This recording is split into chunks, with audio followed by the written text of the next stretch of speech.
Warning, this podcast contains real raw shit. These are not paid actresses, but the everyday women. This podcast was shot roughly 2 years ago in a one-bedroom apartment in Memphis, Tennessee. Remember, this is a safe place for all who feel safe. If you don't feel safe, then this isn't the place for you!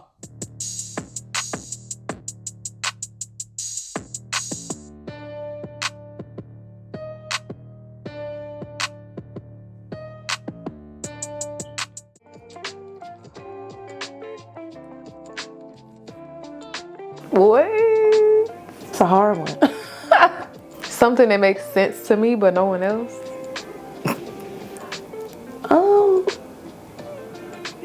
My life. The way bills should work. The way bills should work. That's what I think. That makes sense to me, but no one else. I don't know. A lot of things in my life just make sense to me, but other people may look at it like, what? So I'm gonna say some random shit like covering your mouth when you fucking cough, because apparently that don't make sense to nobody else. I wish I was do better.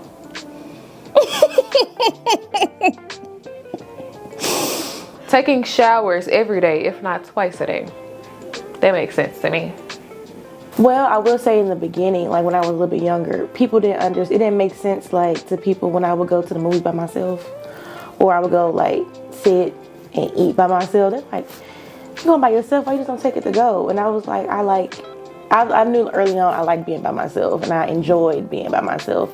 So, you know, some of my friends, they've creeped into like the eating part, but they still won't go to the movies by themselves, which I will do. I will go drive to the movies by myself and sit and enjoy the movie. Yeah, like I'm always extra.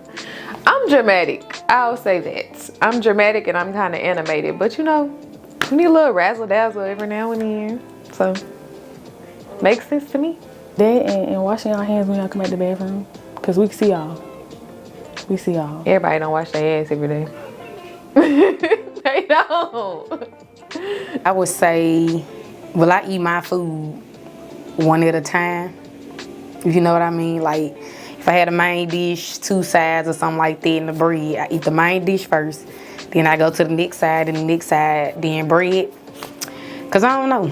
I know people feel like it's all going down the same, but I feel like I like everything in order. So that include food. So it don't make sense to a lot of people, but to me it do. Yeah, that's it. The best compliment that I've gotten and someone can give me is my personality. I would say my character, or I guess people would call it how you carry yourself. Cause you know, with the physical appearance and stuff, that's nice, but I feel like what's on the inside and how you actually are as a person counts more than outside stuff or anything else in that nature. So I just say my character, how I carry myself. Shit, I don't want to say like they're pretty, because like that's regular. I guess on my like character, for somebody to comment on like my character, yeah, I'm gonna say that. Oh, that I smell good. I love that. That's my favorite compliment ever. That I smell good. My smile. Like, I feel like when someone they're happy, genuinely happy, they can light up a room with their smile. No matter, you know, what they're going through. Like, if they just genuinely smile and you feel good about it, like you feel good when you see somebody smile, I think that's a really genuine compliment, because, you know, regardless of what your teeth look like, if you got a nice smile, you got a nice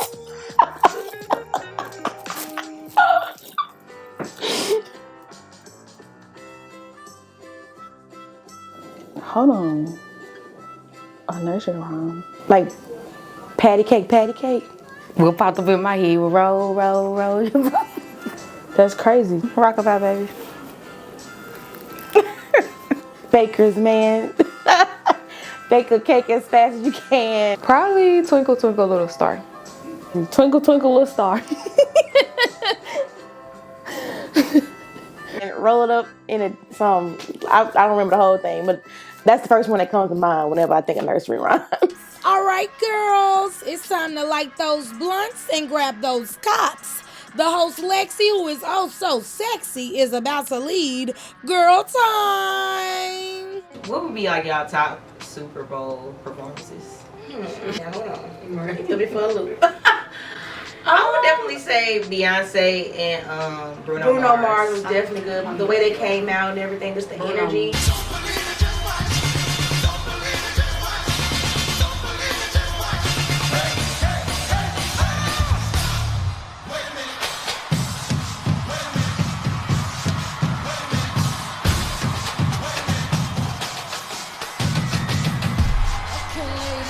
Of course, some of us weren't born, but you know, Michael Jackson, from what I've seen on YouTube. Yeah.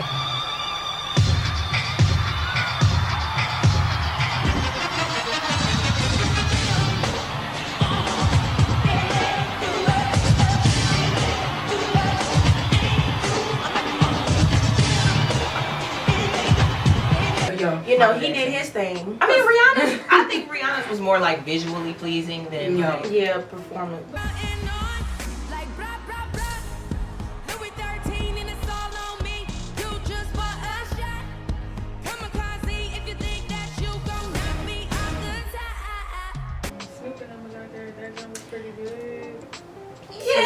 yeah, it was good. Hitting them corners in them lolos, girl. Still taking my time to perfect the beat, and I still got love for the streets. It's the DRE. I don't know if I would put it in like my top. My top, right. Top 5. Prince. I know Prince had a really good one too. Take your hands and clap them just like this. Hey, look me over. Tell me, do you like what you see? Some of these you just have to kind of go far back on and watch, probably on YouTube or something.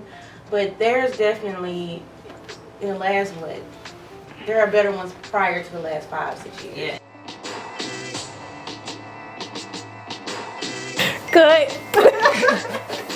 Ooh, see. Sorry. I don't know. Hey Siri. Not just a history lesson. I have no idea. I ain't even gonna lie to you. I don't even know off the top of my head. I don't know if it's like the 1940s or something. It might was before that or after that. I don't know. Was it like 19? Don't, you gonna embarrass me. 1940 something.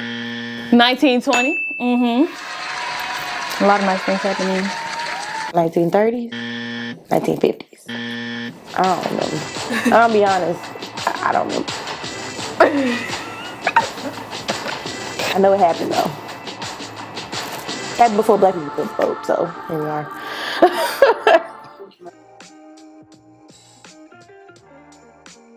Well, I can't choose because I never watched neither. So. Hey, Golden Girls, because I ain't never watched Pretty Little Liars before. I heard it's good though. I just think Golden Girls is a classic, like just lighthearted, funny show. I don't think you can really compare the two, only because like Pretty Little Liars was like trying to solve a mystery all the time, but the friendship between the Golden Girls was always just hilarious to me. Pretty Little Liars. I didn't watch neither, but I heard Pretty Little Liars was fire. Ooh, now that's a good one. Never watched those either. So I couldn't be able to choose. Is Desperate Housewives the reality show with the... Nah, maybe not. I'd say probably Housewives. Cause like the drama on them be more sassy. I don't watch this shit. Neither. I would say this: Sex in the City for the fashion and for like, you know, introducing a lot of things to people who didn't understand like labels and things like that, if you're into that kind of thing. And then Desperate Housewives, just because this shit was funny. It was. them trying to solve stuff and prevent stuff from happening. It was. I actually binge watched it and it was really a good show. But yeah, I'll say Sex in the City for the fashion and Desperate Housewives for like the comedic, you know, version.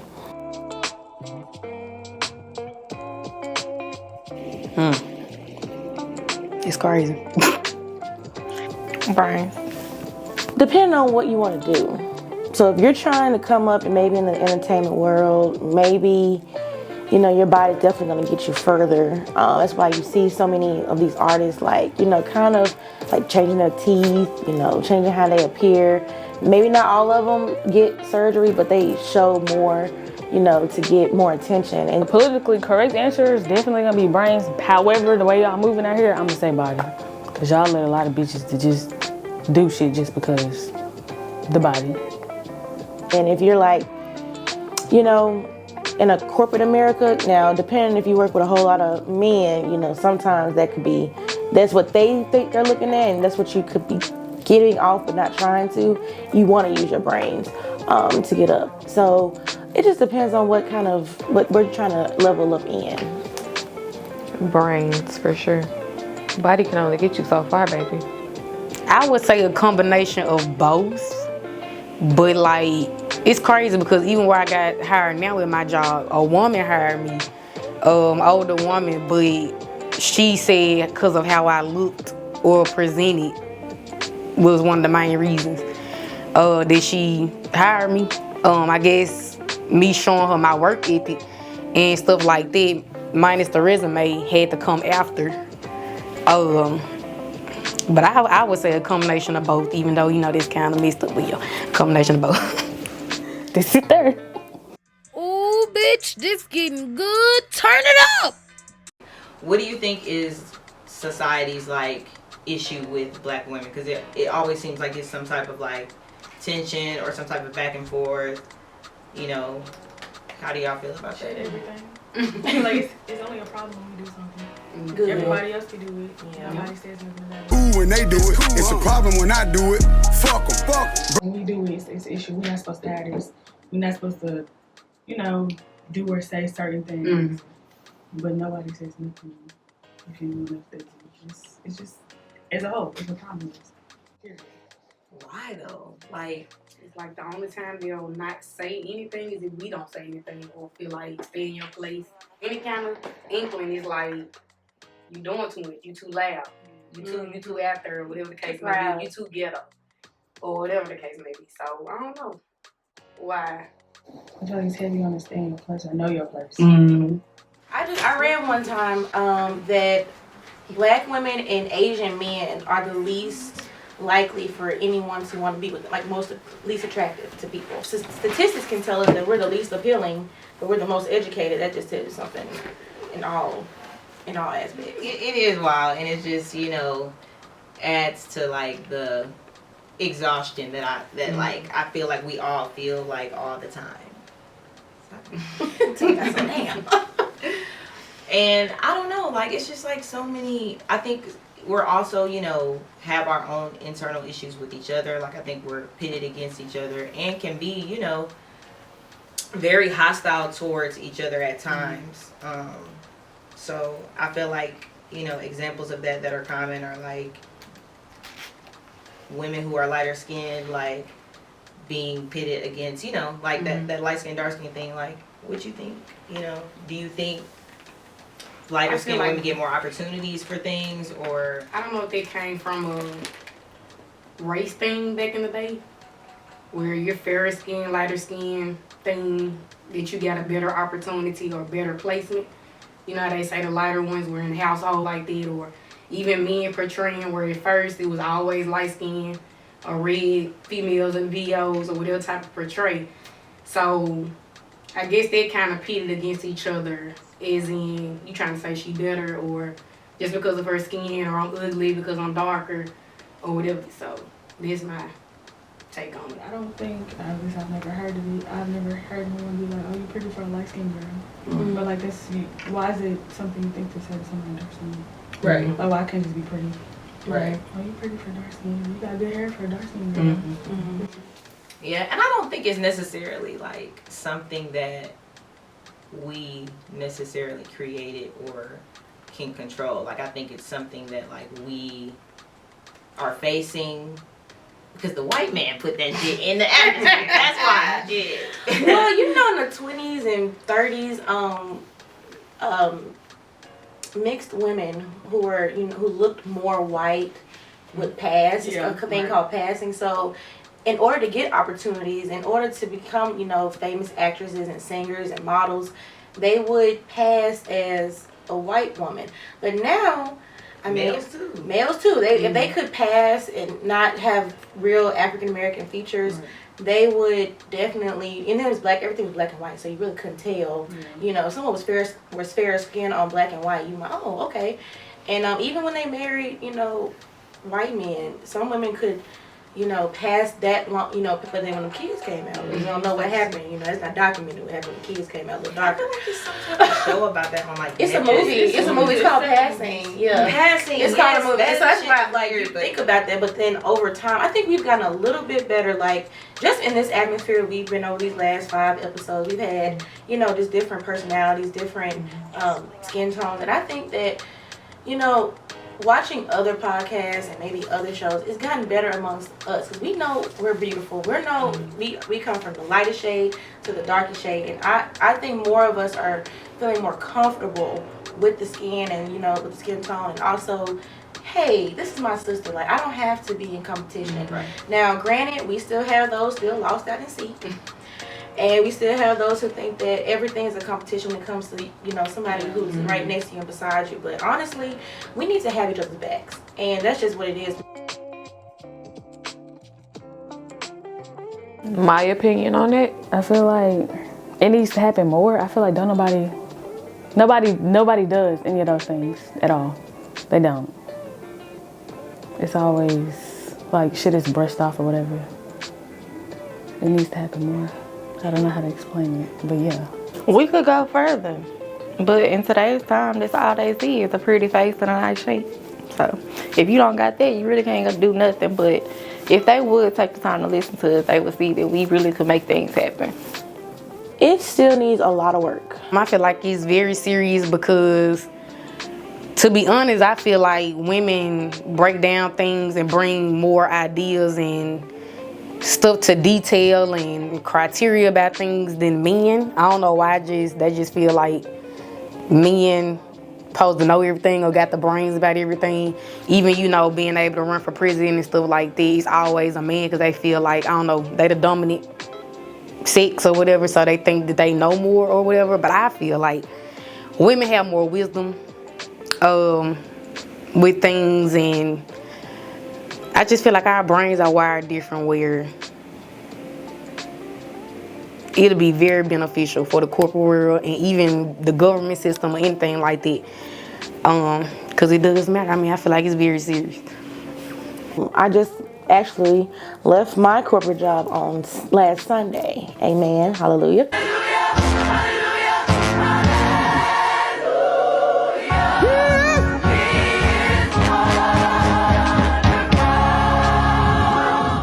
And I'm going off to, another job, a nonprofit. But because I developed relationships and, camaraderie around the people who were over me. But in the beginning, no, a lot of women still have issues of being heard and understood, especially Black women. They still want to, depict us as being angry when we're just as, passionate and direct as our counterparts. And that's always been frustrating to me because not but a few months ago, someone claimed that I was rude and all this other stuff. But it was like, no, I just, I'm handling a business and that's what I come here for. And you do the same thing, but then, I'm a word out of my name and you're not. So that's still unfair. It's still going on. I mean, honestly, I don't think we'll ever be taken serious. For real. Like, men sexualize us every day. It don't matter if it's in a corporate setting, if it's in a unprofessional setting. It could be whatever setting. We gonna get sexualized. So I honestly don't think we'll ever be taken serious, but I feel like we can do more to, I guess, make them take us serious.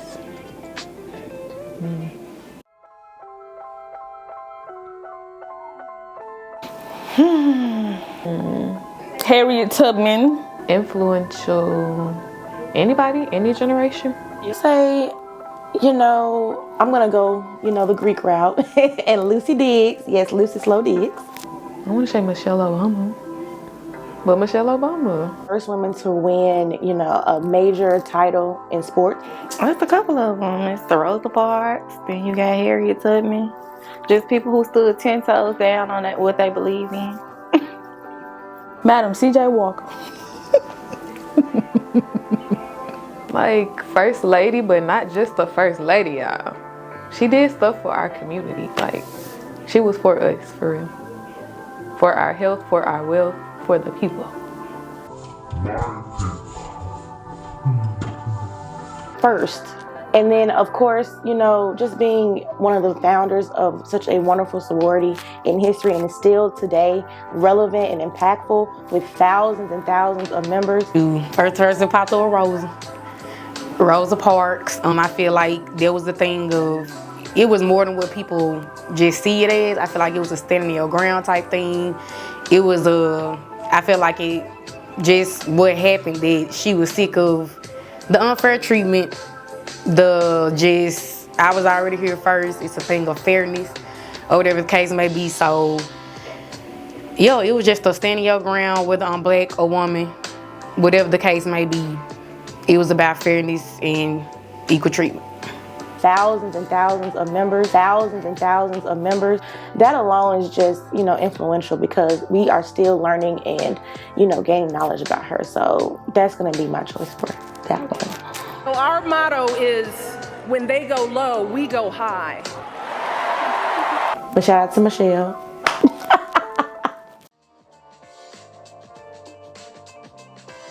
Can you repeat the question? The invention, what?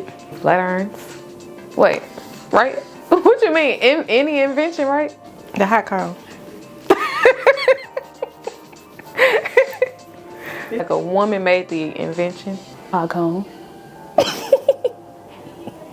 Since we on there. Yeah, that's the first thing that popped in my head. I'm not gonna hold you. Oh. Yeah, the hot comb. A black woman did make the hot comb though. Well, the hot cone, we're gonna be real, you know, real serious with that one, because I haven't had a press in so long, but when I was a kid, I would cry, because I just knew that they were gonna burn my little scalp. But I look cute on Sunday at church. But we gonna go with the hot comb. Yes, ma'am. What else? What else?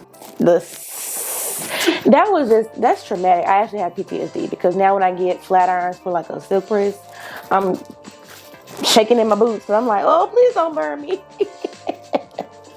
Top of my head was like her products or something, because it brought on a variety for black women, where, you know, you didn't have to keep the afro style or what they mainly wore back in the day. If people wanted straight, added on weave, curly, whatever the case may be, I feel like this just brought on ethnic differentiation within the culture. So I say that. Nail polish, I could say that. But definitely flat irons and hot comb came to my mind first. Yeah. Neck down like this. Look, tell them folks you gonna call them right Mike. Unladylike his own. Take it away, Lexi. Me and my dad were having this conversation earlier this morning.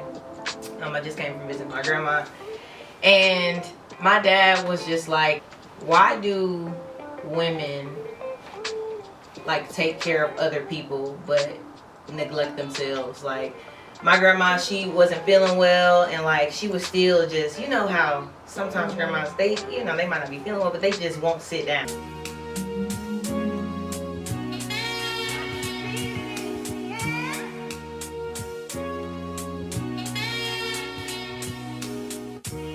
Like, they just be into everything, doing like what you doing, making sure that it's done right. And that kind of resonated with me a little bit, because I was just like, damn, I know a lot of women who do that, who are black. And why do we do that? Like, why do we pour so much into others? We're natural nurturers, and that's just like a mother with a child. It don't matter how tired you are, you know, whatever it is that you need to do. If you see that their child or whoever's in the household needs something done, you're gonna do it. It's human nature for us. It's just what we do. Yeah, but why is it not human nature for us to do it to ourselves? That's something we all as a whole should work on. That's a good answer. I think it's an unanswered answer because we just never do. Like, we'll tell ourselves, you know what, I need to go shopping. Or, you know what, this weekend I'm going to do it for me, but then something comes up. So we just got to do better at putting ourselves first and understanding it's okay to tell that other person or child, whatever the case, to wait. I think it has to do with history too. I mean, like, women were told back in the day, you need to take care of the household, you need to do this, and a man needs to go out and basically be the provider while you take care of everything else. So I think that has to do. I think we would even go back further.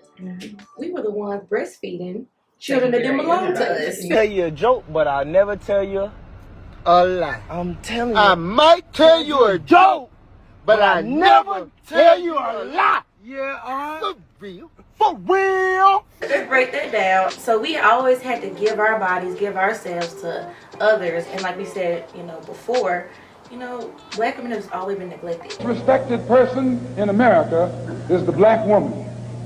The most unprotected person in America is the black woman. The most neglected person in America is the black woman. So we just, to be able to, you thought you proved yourself, you were able to raise good kids. Oh, my kids, they're good. They went to college, they did this. And that's what our parents taught us, like, go to school, get a good job, this and that. But that's how they pride themselves. That's how they feel like they were successful because they raised good kids. They gave all themselves. But then they kind of like, in the end, I'm like, I didn't really think about me in that aspect. So when their kids go away, they're lost. A lot of couples like that too, like they don't know each other because they gave their whole self to their kids. And I think, like you said, people just need to realize, yes, you can give and give to your kids, but you still need to have that time for you. And if you have a spouse, your spouse. Because at the end of the day, that child's going to go off, have their own life, and you're just going to be stuck there with either yourself or the person that you decide to have a life with. We still should have equal opportunity. We should do all that. We should have equal opportunity. And I mean, that experience, like, I don't know, I feel like sometimes when it comes to like having a lot of education, like even if you do have like the beauty and the brains, like, and you have the network, like I still feel like sometimes people will be like, well, what else is it? What else is it like that she doesn't have? So I can just put it on a fucking billboard. But you know what I've noticed? They kind of drilled into us that education was so important because it wasn't always accessible to us. Now that it's accessible to us, they've kind of turned the curve. Now it's you need certifications. And now it's like, oh, you really don't really need a 4-year education. So now they're kind of pushed the curve on us. It's like, okay, we went to school. You can have certifications. You can have certifications and still make $200,000, and it's like that person who didn't even go to school, do the 4 years, they got a certification in 6 months to a year, and they got the job over somebody else. So it's like not only women but black people. It's like we were told go to school, get an education, and now it's changing. It's ever changing. Of like now you got all this debt. You can't even get a good job to cover it. Like just the back and forth, like in my mind of like, stand up or lay down, because like it's just hard to find it in between, And I feel like, it's easy to say, oh, be outspoken, or I'm outspoken, or she's an outspoken, It's like that shit is hard. Like it's hard to be outspoken because you just sacrifice a lot. Like you sacrifice. Honestly, how I dealt with it is I just remembered and kept telling myself, you have people outside this company who love you. You have real family, you have real friends. What these people care about, what they're talking about, don't matter, because at the end of the day, the people who really love you know who you are and they know how you are. They know you're not this word, they know you're not that word, you're not this way.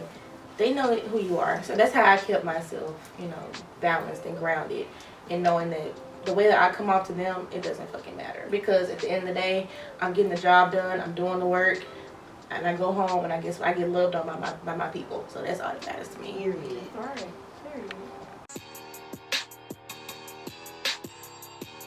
I tell my younger self, I go marry Lil Boosie girl. Or whatever the case may be. So it's just a celebration of every person's life. Like, The day you were born. And they still here. That's a blessing in itself. Yeah, still being here year after year. Because you just never know these days just to keep being in the present and celebrating each other. Hell no. I don't. That's trifling. And anybody do that trifling. Because what the fuck? But you cannot satisfy me. No. I do not understand the purpose of continuation. I don't either.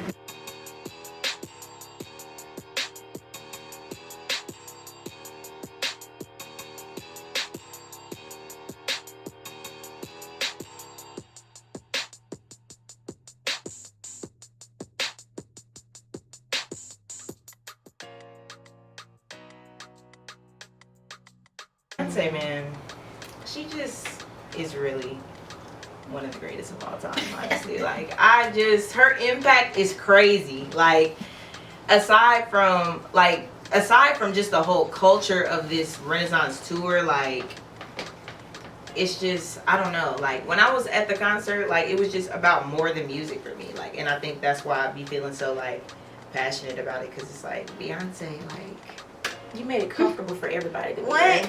And it's like meaningful shit that, like, you know, is said like during visuals and things like that. So she is, you know, the best.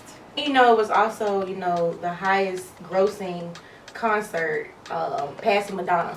So I just saw that on Facebook actually yesterday. So I was like, come on, black woman. I mean, that's not really like surprising. It's not surprising. You know, like, and you know what I can't stand? People trying to like not give her credit talking about inflation and our tickets were not even over $300. We paid $2 something for our tickets, which is the normal price for a concert ticket.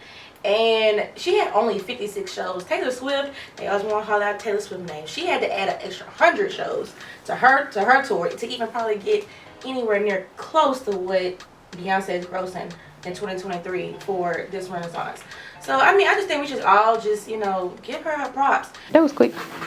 I'm trying to read my shirt, by the way. Oh, y'all see this?